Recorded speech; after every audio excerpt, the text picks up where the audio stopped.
So, welcome to our 12th history class and good morning to all of you. Upon topic पढ़ रहे थे the earliest states that is the 16th महाजनपद. उसके first 2 paragraphs अपन ने कल देख लिए थे और जो चीज थी ओलिगार्की, जो इसका जो सेकंड पैराग्राफ का जो मेन वर्ड था वो मैंने आपको बता दिया था, उसका मीनिंग बता दिया था, बुक में भी लिखा हुआ है अपने, ठीक है, और मैंने उसको एक्सप्लेन भी कर दिया था.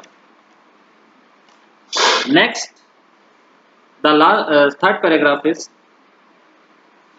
each Mahajanpada had a capital city which was often fortified. Maintaining these fortified cities as well as providing the incipient armies and bureaucracies required resources. From c. 66th century BC onwards, Brahmins began composing Sanskrit texts known as Dharma Sutras. These laid down norms for rulers as well as for other social categories, who were ideally expected to be Kshatriyas. Upon chapter 3 के अंदर भी देखेंगे. Rulers were advised to collect taxes and tribute from cultivators, traders and artisans, where resources also procured from pastoralists and forest peoples. We do not really know. What we do is that raids on neighboring states were recognized as legitimate means of acquiring wealth. Gradually, some states acquired standing armies and maintained regular bureaucracies. Others continued to depend on militia, recruited more often than not from the peasantry. तो क्या था, हर महाजनपद में की एक राजधानी होती थी. जैसे अपना एक महाजनपद आप राजस्थान ले लीजिए, राजस्थान की एक कैपिटल सिटी जयपुर. एक बड़ा महाजनपद ले लीजिए इंडिया, उसकी कैपिटल न्यू दिल्ली. तो सिमिलरली वहां पे भी क्या था, एक महाजनपद की एक ना एक कैपिटल होती थी, जहाँ पे राजा क्या था, जहाँ राजा का पैलेस होता था, वो सिटी ज्यादातर क्या होती थी, कैपिटल सिटी होती थी. ठीक है, जिसे प्राय किससे घेर, अभी कैपिटल सिटी किससे घेरी हुई होती थी, किले से, क्योंकि ये इंपॉर्टेंट सिटी होती थी, क्योंकि राजा का पैलेस यही होता था. तो किला आपने देख रखा है, आपके किशनगढ़ में भी एक किला है, पहाड़ के ऊपर बना हुआ है, अजमेर में भी है, जयपुर में भी है, हर जगह फोर्ट बने हुए हैं. और ये जो किलेबंद राजधानियों के रख रखाव और आरंभी सेनाओं और नौकरशाही के लिए भारी आर्थिक स्रोत की आवश्यकता होती. अब जब आपने किला बना लिया, फोर्टिफाइड सिटी बना ली, तो जब राजा है, राजा की आर्मी भी होगी, सेना भी होगी और ब्यूरोक्रेसी भी होगी, यानी कि नौकरशाही भी होगी. तो अब इनको मेंटेन करने के लिए बहुत ज्यादा इकोनॉमिक सोर्सेज की जरूरत पड़ती है. क्यों? क्योंकि आप आर्मी आप रखेंगे तो उसको खाना भी खिलाएंगे, उसको पेमेंट भी करेंगे. अब आर्मी के अंदर एक आदमी तो होता नहीं, बहुत सारे आदमी होते हैं. फिर उनको सुबह का ब्रेकफास्ट, दिन का लंच, शाम का डिनर, बीच में कोई जैसे टी होगी या और कोई स्नैक्स वगैरह हो गए, वो. तो आर्मी जितनी बड़ी आप आर्मी रखोगे उतनी ज्यादा आपको उसके लिए क्या चाहिए होगा, इकोनॉमिक सोर्सेस चाहिए होंगे. तो यही कंडीशन होती थी वहां पे. और लगभग 6th सेंचुरी बिफोर क्राइस्ट में संस्कृत में ब्राह्मणों ने धर्मशास्त्र नामक ग्रंथों की रचना शुरू की. यानी कि अब ब्राह्मण जो थे वो संस्कृत के अंदर धर्मसूत्र नामक किताब लिखने लगे. अब इस किताब के अंदर क्या लिखना उन्होंने स्टार्ट किया, इनमें शासक सहित, यानी कि जो रूलर है और जो दूसरे लोग हैं उनके लिए नियमों का निर्धारण किया गया। अब उनके लिए नियमों का निर्धारण किया गया और यह अपेक्षा की जाती थी कि जो रूलर है वो क्षेत्रीय या क्षत्रिय क्लास का ही होना चाहिए। अब ब्राह्मण्स ने संस्कृत के अंदर क्या नियम लिखे, ये नियम अपन को अच्छी तरह मालूम है, अपन पढ़ते आ रहे हैं और आज तक क्या है, गवर्नमेंट उसको उनको रिमूव करने में लगी हुई है। जैसे फॉर एग्जांपल एक नियम ये दे दिया अनटचेबिलिटी, यानी कि ये लोग जो हैं इनको आप छू भी नहीं सकते, ये लोग हैं जो यही काम करेंगे। तो इस तरह से क्या है, और उन्होंने रूलर्स के लिए भी नियम बांध दिए। अब रूलर्स के लिए नियम क्या, ब्राह्मण्स थे, जैसे अपन ने लास्ट ईयर या क्लास 10th के अंदर जब अपन ने पढ़ा था कि जो यूरोप के अंदर जो बिशप्स थे या जो पोप्स थे वो ही क्या कहते थे, वही एक्चुअली क्या करते थे, जैसा रूलर्स को बोलते थे रूलर्स अकॉर्डिंगली चलते थे।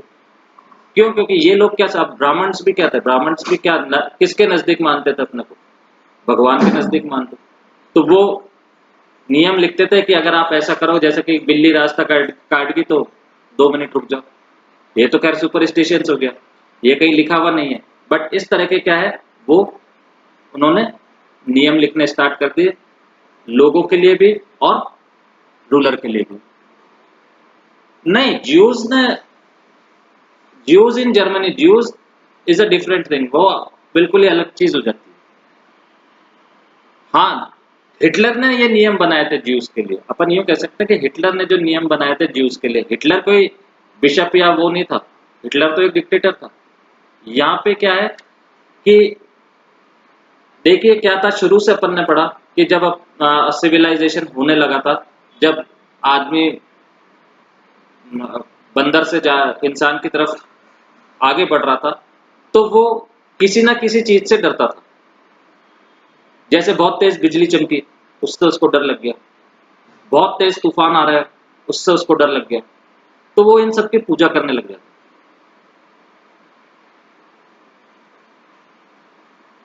तो इसी तरह क्या है, ब्राह्मण्स ने भी क्या है रूलर्स के लिए और आदमियों के लिए नियम निकाल दिए कि आप ऐसा करोगे तो ऐसा हो जाएगा, ऐसा नहीं करना चाहिए, ऐसा नहीं करना चाहिए, ऐसा नहीं करना चाहिए, समाज के इस लोग को ये काम करना चाहिए, समाज के इस लोग को ये काम करना चाहिए। जैसे कि क्या कर दिया, एक नियम ये लिख दिया कि राजा जो होना चाहिए वो क्षत्रिय ही होना चाहिए। क्यों? राजा ब्राह्मण नहीं हो सकता, क्या राजा कोई और दूसरा नहीं हो सकता, क्षत्रिय क्यों होना चाहिए?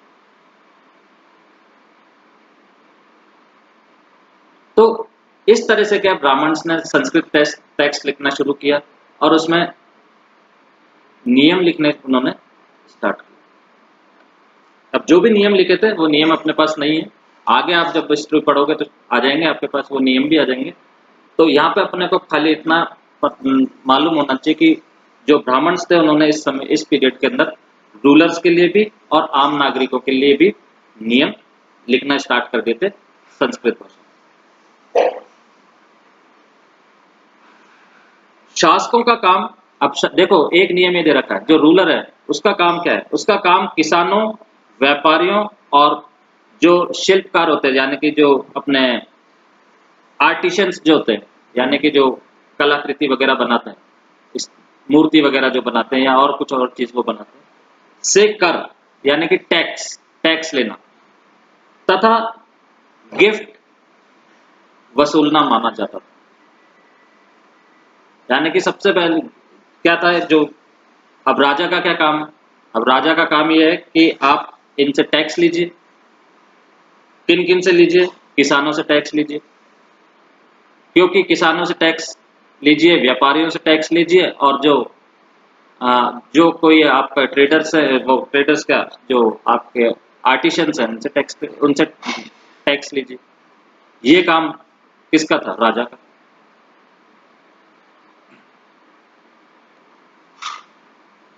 हमें इतना तो पता है कि संपत्ति जुटाने का एक जो सबसे अच्छा उपाय है, आप संपत्ति कैसे जुटाए। अब राजा संपत्ति कैसे जुटाए, अब सपोज करिए कि भाई किसी कोई किंगडम है, वहां के किसानों को टैक्स देना है। सपोज करो 50 रुपए टैक्स देना है महीने में, और उस महीने में अच्छी बारिश ही नहीं हुई, फसल ही नहीं हुई, तो वो बेचारा किसान कहां से टैक्स देगा? क्यों? क्योंकि उसका तो प्रोडक्शन ही नहीं हुआ। जब उसका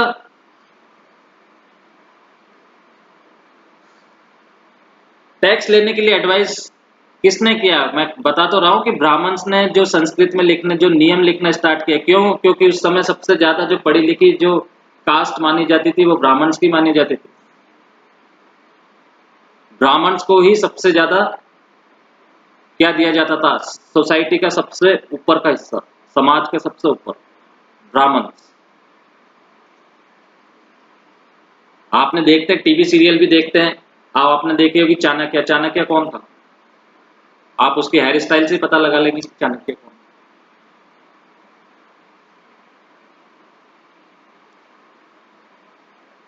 ठीक है, तो ये समाज के सबसे ऊपर का तबका होता था। जैसे अपन ने रोमन एम्पायर के अंदर पढ़ा, रोमन एम्पायर के अंदर भी क्या क्या पढ़ा अपन ने? क्लर्जी जो थे वो सोसाइटी के सबसे हाईएस्ट थे। क्लर्जी वही होते हैं, बिशप्स और जो फादर्स और जो प्रीस्ट होते हैं, वही वही क्लर्जी होते हैं। सेम हियर, सेम कंडीशन जो यूरोप में थी वो इंडिया में। आप उनको वहां का ब्राह्मण बोल लो या उनको यहाँ का बिशप बोल लो, एक ही बात है। ये यहाँ के ब्राह्मण, वो वहां के ब्राह्मण। तो ये इन्होंने क्या किया कि ये रूल लिखे थे, बट अब जैसे फॉर एग्जांपल एक राजा था, अपना जो पहली लाइन इस पैराग्राफ में पढ़ी थी, राजा था, उसको आर्मी भी रखनी होती थी और ब्यूरोक्रेसी नौकरशाही भी उसको चलानी होती थी। तो इन सबको मेंटेन करने के लिए इकोनॉमिक रिसोर्सेज की जरूरत पड़ती थी। एक तो इकोनॉमिक रिसोर्सेज का रास्ता ये बता दिया गया कि कलेक्शन ऑफ टैक्सेस, आप ट्रेडर से या फार्मर से या किसी और से या जो अपने आर्टिशन से उनसे टैक्स कलेक्ट करेंगे। अब सेकंड जो सबसे अच्छा उपाय जो बताया वो ये था, वो अपन सबको मालूम है कि संपत्ति को जुटाने का सबसे अच्छा उपाय पड़ोसी राज्यों पर आक्रमण करके धन इकट्ठा करना भी माना जाता है। यानी कि अपने नेबर्स पे अटैक करो, उसको जीत लो और उससे धन इकट्ठा करो। ये अपन देखते आ रहे हैं, पूरे हिस्ट्री के अंदर लड़ाइयां देख रहे हैं। धीरे धीरे कुछ स्टेट्स ने अपनी स्थायी सेनाएं और नौकरशाही तंत्र तैयार कर लिया। धीरे धीरे क्या हुआ, कुछ राज्यों ने तो अपने स्टैंडिंग आर्मी तैयार कर ली, यानी कि यह आर्मी क्या है, तैयार रहेगी हमेशा। कभी भी किसी का भी हमला हो जाए, ये आर्मी तैयार है मेरी, लड़ाई करेगी। स्टैंडिंग आर्मी यानी कि जैसे अपनी आर्मी जो है, कंट्रीज की आर्मी स्टैंडिंग आर्मी, कभी भी किसी का भी हमला हो जाए तैयार है। ऐसा नहीं कि बिठा रखा है कि नहीं अभी तो कोई काम ही नहीं है, आप घर जाकर के बैठ जाओ, जब काम होगा जब बुला ले। ऐसा नहीं, डेली आर्मी की जो भी ट्रेनिंग होती है वो पूरी सब कुछ, पूरी आर्मी स्टैंडिंग आर्मी। तो कई स्टेट्स ने तो ऐसी स्टैंडिंग आर्मी खड़ी कर ली थी और ब्यूरोक्रेसी का एक बहुत अच्छा तंत्र बना लिया। देन बाकी जो कुछ स्टेट्स बचे थे, अब कुछ जो स्टेट्स बचे उन्होंने मान, हो सकता है कि उनकी आर्थिक स्थिति अच्छी नहीं है, इसलिए उन लोगों ने क्या रख रखी थी, सहायक सेना रख रखी थी। सहायक सेना क्या होती है? जो कि ज्यादातर किसान वर्ग की होती है। यानी कि किसान, अब क्या है कि सहायक सेना के अंदर आप घर बैठे रहो, जब जरूरत होगी जब बुला लेंगे, अब किसी को भी बुला लेना लड़ाई के लिए। अब ज्यादातर कौन होते थे? ज्यादातर लोग किसके ऊपर डिपेंड होते थे? एग्रीकल्चर के ऊपर ही डिपेंड होते थे, किसान ही होते थे। आज भी क्या है, इंडिया के अंदर 65% पॉपुलेशन क्या है, एग्रीकल्चर के ऊपर डिपेंड। तो उस समय तो 100% ही होती थी। तो कई स्टेट्स ऐसे थे जिन्होंने स्टैंडिंग आर्मी रख रखी थी, परमानेंट आर्मी, और कई स्टेट ऐसे थे जिन्होंने की जो कि जिन्होंने की सहायक आर्मी रख रखी थी। क्लियर? Any question? क्लियर हो गया?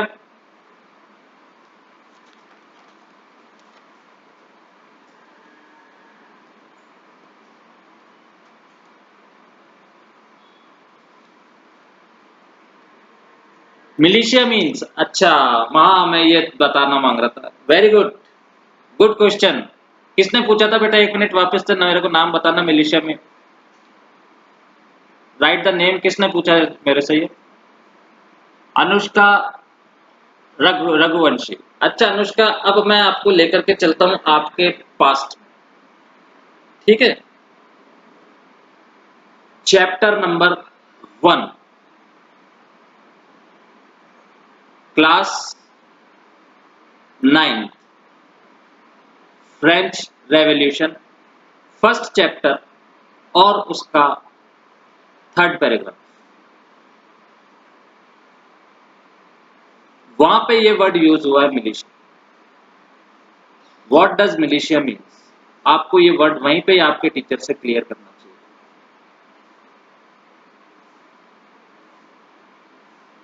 मिलिशिया का मतलब होता है कि जैसे मैंने बताया सहायक आर्मी।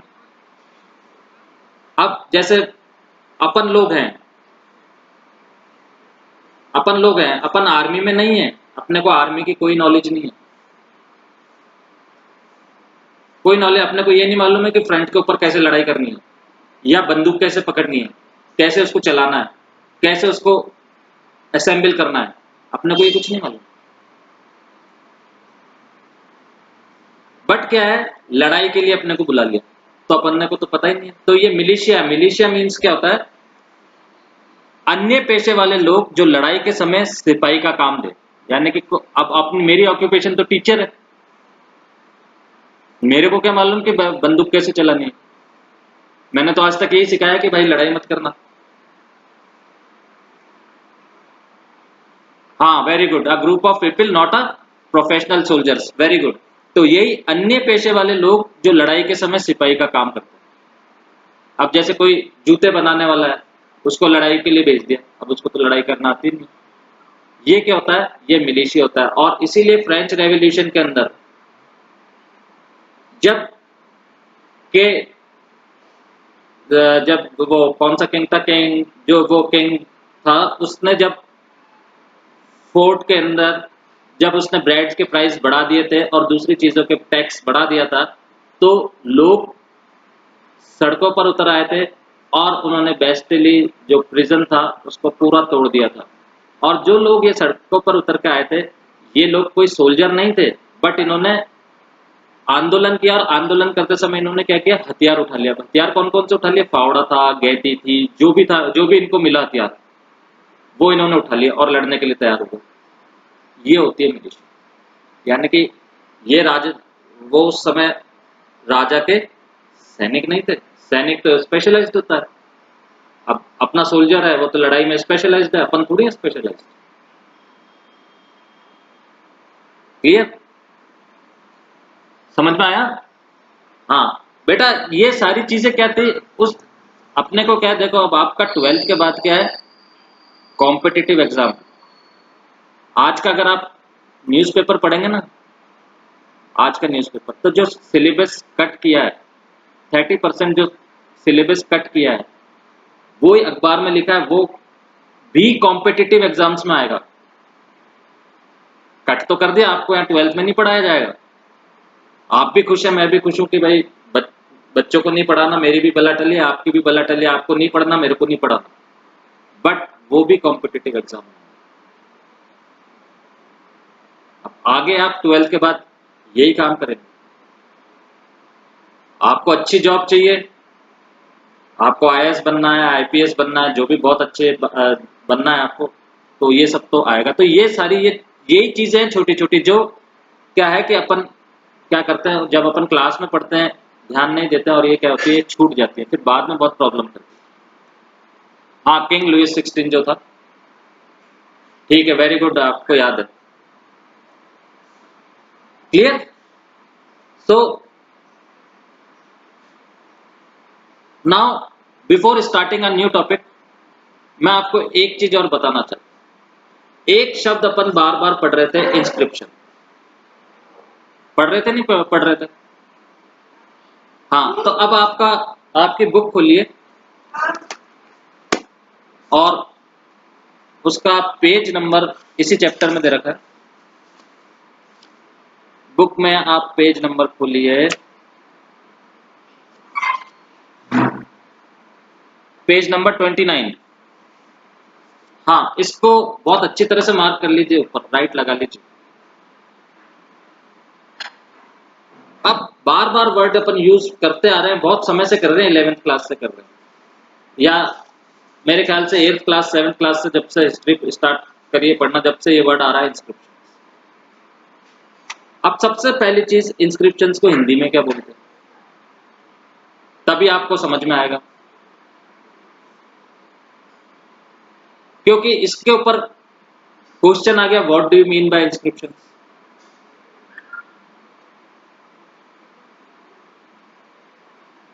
इसको बोलते हैं अभिलेख, इंस्क्रिप्शंस को बोलते हैं हिंदी में अभिलेख।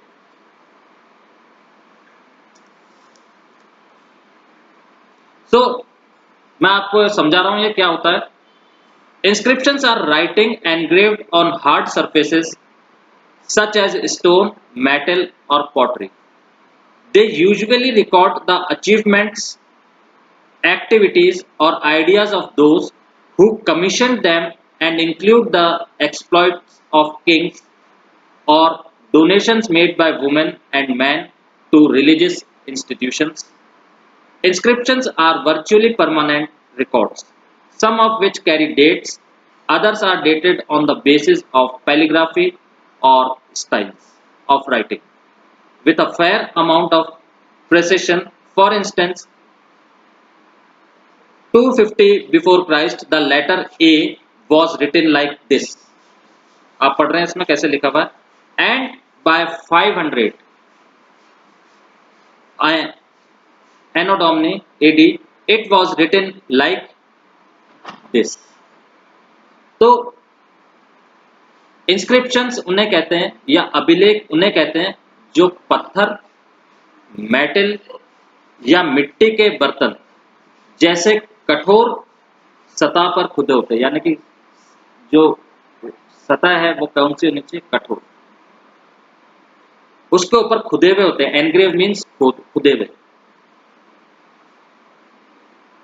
और जो इंस्क्रिप्शंस में उन लोगों की उपलब्धियां, एक्टिविटीज या विचार लिखे जाते हैं जो उन्हें बनवाते हैं, जो उन्हें बनवाते हैं। इसमें राजाओं की एक्टिविटीज तथा महिलाओं और पुरुषों द्वारा धार्मिक संस्थाओं को दिए गए दान का ब्यौरा होता है। यानी इंस्क्रिप्शन एक प्रकार से स्थायी प्रमाण होता है, यानी कि पक्का प्रमाण होता है, पक्का एविडेंस होता है। कई इंस्क्रिप्शंस में इनके निर्माण की तिथि भी खुदी होती है, यानी कि डेट्स भी खुदी होती है। जिन पर डेट्स नहीं मिलती हैं उनका पीरियड डिसाइड आमतौर पर जो लिपि, पूरा लिपि अथवा जो राइटिंग स्टाइल है उसके आधार पर किया जाता है। जैसे कि 2250 बिफोर क्राइस्ट में अक्षर एक आ को ऐसे लिखा जाता था, और 500 एडी में अक्षर आ इस प्रकार लिखा जाता था। तो ये इंस्क्रिप्शंस है। क्लियर? खासकर अगर आपको इंस्क्रिप्शंस देखने हैं तो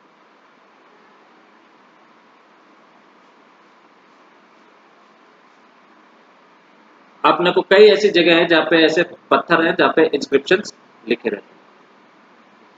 फॉर एग्जाम्पल, खासकर जो ग्रेवयार्ड होता है क्रिश्चियंस का, उस क्रिश्चियंस के ग्रेवयार्ड के अंदर जब ग्रेव बनाई जाती है तो उसके अंदर जो पत्थर होता है ऊपर जो लगाया जाता है उसको ऊपर लिख दिया जाता है कि जैसे फॉर एग्जाम्पल मेरी ग्रेव बनी तो लिख दिया जाता है Rajiv Anthony born in this year up till this year. खुदाई मतलब उस पत्थर के ऊपर एनग्रेव करके, वो संगमरमर का हो, ग्रेनाइट का हो, किसी का भी हो, it depends on the economic wealth of the people. मतलब कितना है, कोई सा भी पत्थर यूज कर सकता है और उसके ऊपर वो एनग्रेव करके ये लिखे। मैक्सिमम आपको यहाँ पे ऐसे इंस्क्रिप्शन मिल जाएंगे, हर व्यक्ति के मिल जाएंगे ज्यादातर, कि born on this date and died on this.